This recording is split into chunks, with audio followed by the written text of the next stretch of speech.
Okay, so in the process of getting or looking for solar, what's the biggest mistakes that you see customers making? Well, there's quite a few. Let's take the biggest one that David and I come across right now, which is someone who maybe got solar some time ago. A lot of systems that we see is someone who, when they purchase solar, they didn't purchase enough solar. So hypothetically speaking, let's just say they use 10,000 kilowatts of power for the entire year. The solar system in which they built wasn't built to create that much power. Now, that was done for various different reasons, whether it was not enough education by the company that helped them or by them alone. Simply put, they didn't have enough. They weren't creating enough. Now, every day, did things change? They still were able to turn on their lights. Their swimming pool still worked. Their air conditioning still worked. At the end of the year, then they got a bill from their electric company out here, PG&E, and it was for $500, $1,000, $2,000 or more. And they went, how can this be? I have solar. How can this be? And that's because they didn't get enough solar to offset 100% of what they're using. So right there, that alone is one of the biggest things. David and I, when we sit down with people in the very beginning, we go over their past year or years usage, and we want to know those normal things. Is there anything you're going to be adding?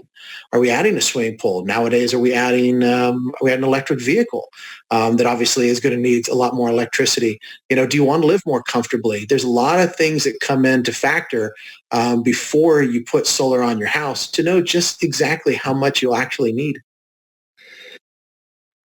One of the biggest issues with why people have the wrong amount of solar on their house and end up owing the utility company money is that a lot of solar companies are not taking nearly enough time and effort to determine those types of things. Again, I mentioned to you earlier looking into the crystal ball. And even though that's a very hard thing for most people to do, it's one of the most important things to be able to do when you're trying to plan for your solar project. There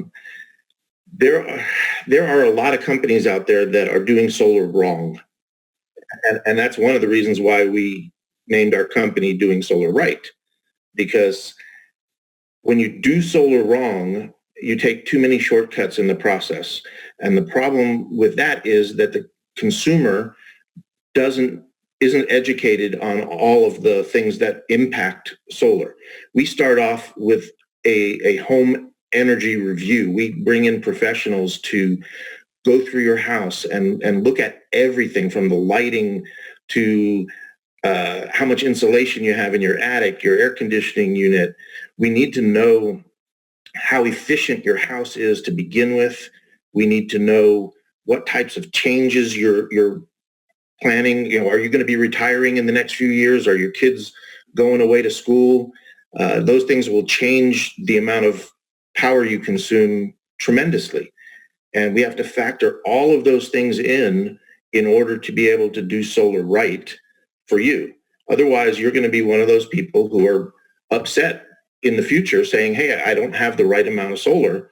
And I trusted these guys who came in and told me that this was what I needed, but they didn't do it right. They did it wrong. And that's the most important part. That's the difference between happy customers down the road and customers who say that solar was not a good idea for them. They shouldn't have done it.